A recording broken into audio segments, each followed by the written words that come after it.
वंदे मातरम, जय मातृभूमि, भारत माता की जय। साथियों, प्रत्येक क्षेत्र में, चाहे वो व्यापार वाणिज्य हो, चाहे वो उद्योग के रूप में उत्पाद हो, चाहे वो खेलकूद हो, चाहे राजनीति हो, यहाँ तक कि चाहे जंग का मैदान ही क्यों ना हो, यदि दो प्रकार की मनोवृत्तियों का परस्पर तालमेल एवं सामंजस्य स्थापित होता है तो निश्चित रूप से वांछित परिणाम प्राप्त होते हैं। अब आप कहेंगे वो दो प्रकार की मनोवृत्तियां कौन सी होती हैं? पहली मनोवृत्ति है उग्रता एवं दूसरी मनोवृत्ति है धैर्य, शांतिपूर्वक निर्णय लेने की क्षमता। यदि हम हमारे कार्य में इन दोनों ही प्रकार की मनोवृत्तियों का सामंजस्य करेंगे तो निश्चित रूप से सफलता बहुत ही सटीक रूप से हमें प्राप्त हो पाएगी। भारतीय आज़ादी की लड़ाई भी इसी प्रकार की दोनों मनोवृत्तियों का तालमेल था। एक तरफ जहां हमारे उग्र क्रांतिकारियों ने अंग्रेजों को भयभीत करने का कार्य किया, तो वहीं हमारे नरमपंथी स्वतंत्रता सेनानियों ने एक संतुलन स्थापित करने का प्रयास किया ताकि इस लड़ाई को लंबे समय तक खींचा जा सके। यदि हम क्रिकेट का एग्जाम्पल लें, उदाहरण लें, जहां आज के दौर में 2020 ताबड़तोड़ बल्लेबाजी का जमाना है, तो टेस्ट मैच के माध्यम से खिलाड़ी अपने खेल की कुशलता को भी दिखा सकता है। इसी उदाहरण को यदि हम आज़ादी की लड़ाई में रखें तो हमारे कुछ क्रांतिकारियों ने टेस्ट खिलाड़ी की भूमिका अदा करी, तो कुछ खिलाड़ियों ने बाकायदा 2020 खिलाड़ी बनकर ताबड़तोड़ बल्लेबाजी करी, अंग्रेजों की नाक में दम करके रखा। आज़ादी का एक ऐसा योद्धा जिसने दोनों ही तरह के कार्यों में स्वयं के व्यक्तित्व के अंदर एक सामंजस्य स्थापित किया, एक ऐसा स्वतंत्रता सेनानी, एक ऐसा क्रांतिकारी जो युगांतर पार्टी से जुड़ने की वजह से निश्चित रूप से सक्रिय क्रांतिकारी था, वहीं स्वराज पार्टी एवं कांग्रेस में सक्रियता की वजह से एक नरमपंथी रुख भी इसका समय समय पर रहा। यही कारण है कि जब आवश्यकता पड़ी तो हमारे इस महान क्रांतिकारी ने, जो हमारे जेलों में बंद अमानवीय यातनाएं सहने वाले राजनीतिक बंदी थे,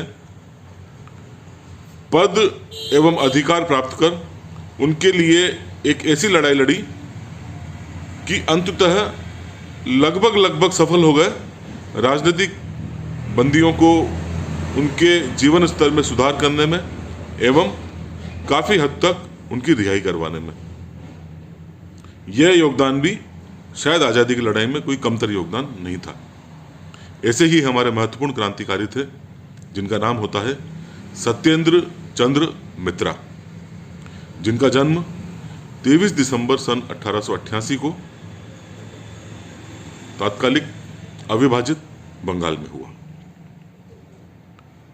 जैसा कि मैंने पहले ही कहा, युगांतर पार्टी से जुड़े हुए थे, बहुत ही सक्रिय थे। जब युवा खून था, नया जोश था, तो यह क्रांतिकारी गतिविधियों में सक्रिय थे। अतः 1916 को पद्मा नदी, जो कि अब बांग्लादेश में बहती है, उसके बीचों बीच जंजीरा चांद नामक स्थान पर इन्हें गिरफ्तार कर लिया गया। यह वह दौर था जब प्रथम विश्व युद्ध भी चल रहा था। इस दौर में ब्रिटिशर्स को यह डर था कि एक तरफ तो हम वैश्विक स्तर पर चुनौतियों का सामना कर रहे हैं, तो भारतीय क्षेत्र में क्रांतिकारी अनावश्यक रूप से तनाव न दें। अतः अधिक से अधिक उनकी गिरफ्तारियां उस दौर में हो रही थी। उन्हें गिरफ्तार तो किया गया, लेकिन जब यह महायुद्ध खत्म हुआ तो इन्हें रिहा भी कर दिया गया। रिहा होने के बाद इन्होंने अपनी पढ़ाई बदस्तूर जारी रखी। एक कुशाग्र विद्यार्थी थे, अतः जल्द ही इन्हें वकालत की डिग्री प्राप्त हुई एवं यह कलकत्ता हाई कोर्ट में वकालत करने लगे। वकालत के दौरान ही यह देशबंधु चित्तरंजन दास जी की स्वराज पार्टी में शामिल हो गए। स्वराज पार्टी भी उस दौर में अत्यंत सक्रिय थी, अभी नई पार्टी थी, अतः अंग्रेजों को भी उसके मूल उद्देश्य के बारे में पूरी तरह से पता नहीं था। अतः ब्रिटिशर्स भयभीत थे कि ऐसा न हो, क्योंकि युगांतर पार्टी से जुड़े हुए कार्यकर्ता यदि स्वराज पार्टी से जुड़ते हैं तो निश्चित रूप से अंग्रेजों को यही अंदेशा होगा कि यह लोग भी कहीं ना कहीं किसी बड़ी क्रांति को अंजाम न दे दें। अतः स्वराज पार्टी से ये अंग्रेज काफ़ी भयभीत थे, क्योंकि उन्हें आशंका थी कि सत्येंद्र नाथ मित्रा एवं उन जैसे लोग मिलकर एक बड़ी क्रांतिकारी को स्वराज पार्टी के माध्यम से अंजाम न दे दें। अतः एक बार पुनः इन्हें गिरफ्तार कर लिया गया। 1924 से 1927 तक यह बर्मा की मांडले जेल में रहे, जहां पर इनके साथ साथ नेताजी सुभाष चंद्र बोस, अनिल राय बरन इत्यादि भी मांडले जेल में ही गिरफ्तार करके उनको रखा गया था। अतः बड़े क्रांतिकारियों, बड़े नेताओं का एक सानिध्य मिला, एक दिशा मिली जेल से रिहा होने के बाद किस प्रकार इस लड़ाई को जारी रखना है। जेल से रिहा होने के बाद यह केंद्रीय विधानसभा के लिए चुन लिया गया इनको।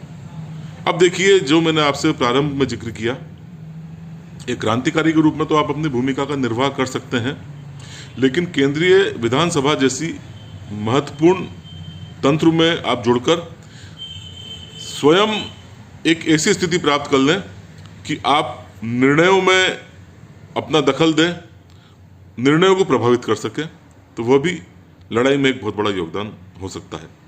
तो केंद्रीय विधानसभा के लिए जब इन्हें चुन लिया गया, भारतीय संसद में 1927 एवं 28 के दौर में इन्हें एक बहुत महत्वपूर्ण भूमिका दी गई। एक कानून पारित करना था, the age of consent committee के माध्यम से इसका इन्हें महत्वपूर्ण सदस्य चुना गया। इस कमेटी के अंतर्गत लड़के एवं लड़कियों की विवाह योग्य उम्र निर्धारित की जानी थी। परिणाम स्वरूप सन 1929 में द चाइल्ड मैरिज रेस्ट्रेट एक्ट बना। 1929 के इसी एक्ट को वर्तमान में भी शारदा एक्ट के नाम से जाना जाता है। शारदा एक्ट के रूप में इस एक्ट को प्रसिद्धि मिली। एक महत्वपूर्ण भूमिका रही, क्योंकि उस दौर में बाल विवाह भी एक बहुत बड़ी सामाजिक कुरीति थी, उस पर लगाम लगाने में।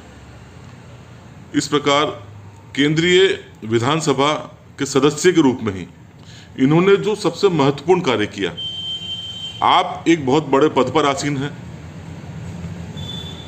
पल पल प्रति क्षण आपके सर पर तलवार लटकी है कि यदि आपने कोई भी ऐसा कार्य कर दिया जो कि ब्रिटिश प्रशासन को, ब्रिटिश साम्राज्य को नामंजूर हो, तो आपको तुरंत आपके पद से बर्खास्त किया जा सकता है, आपको निलंबित किया जा सकता है, आपको यदि उनको अंदेशा हो गया तो आपको गिरफ्तार भी कर लिया जा सकता है। लेकिन सत्येंद्र नाथ मित्रा ने इस बात की परवाह नहीं की। इनको यह एहसास था कि यह काफ़ी महत्वपूर्ण पद पर हैं एवं इनके क्रांतिकारी साथी जेलों में अमानवीय यातनाएं सह रहे हैं, तो क्यों ना ऐसे बंदियों की रिहाई एवं जेल में ही उनके कल्याण के लिए प्रयास किए जाएं। अतः यह अथक रूप से इस कार्य में लग गए एवं आंशिक रूप से और कहीं कहीं बहुत ही वृहदता रूप से इन्हें इस कार्य में स्वतंत्रता भी प्राप्त हुई, सफलता भी प्राप्त हुई। अब यह एक महत्वपूर्ण नेता के रूप में स्थापित हो चुके थे। क्रांतिकारियों में भी इनका बहुत अधिक सम्मान था। अतः स्वराज पार्टी में इन्हें सचेतक चुन लिया गया उस दौर में जब मोतीलाल नेहरू स्वराज पार्टी के अध्यक्ष थे। अतः स्वराज पार्टी में रहते हुए इन्होंने कांग्रेस से भी इनकी काफ़ी निकटता हुई। आगे चलकर स्वराज पार्टी का कांग्रेस में विलय हुआ। यह मजदूर आंदोलनों में भी सक्रिय रहे। 1934 में एक ऐसा दौर आया जब आम चुनावों में इन्हें पराजय का सामना करना पड़ा। इस पराजय से ये इतने ज़्यादा प्रभावित हुए कि यह सदा सदा के लिए राजनीति को छोड़कर कलकत्ता आ गए। हालांकि 1937 के समय यह बंगाल विधान परिषद के, जो कि उस दौर में अविभाजित बंगाल हुआ करता था उसके अध्यक्ष भी रहे एवं इस प्रकार निरंतर राजनीति एवं आज़ादी की लड़ाई में सक्रिय रहते हुए अंतिम समय इन्होंने वहीं कलकत्ता में व्यतीत किया एवं 27 अक्टूबर सन 1942 को इन्होंने अंतिम श्वास ली। इनकी पत्नी उमा मित्रा एवं इनकी बेटी आरती दत्ता को ये अपने पीछे छोड़कर गए एवं साथ ही पीछे छोड़कर गए वह कभी न बुलाया जाने वाला योगदान मातृवेदी के लिए, भारत माता के लिए, जो इन्होंने प्रत्यक्ष एवं अप्रत्यक्ष रूप से एक क्रांतिकारी के रूप में, एक स्वतंत्रता सेनानी के रूप में एवं एक विधान परिषद के सदस्य, राजनीतिज्ञ के रूप में जो इन्होंने योगदान दिया। मातृभूमि सेवा संस्था सत्येंद्र चंद्र मित्रा जी के इस योगदान को नमन करती है। वंदे मातरम। जय भारत, जय हिंद।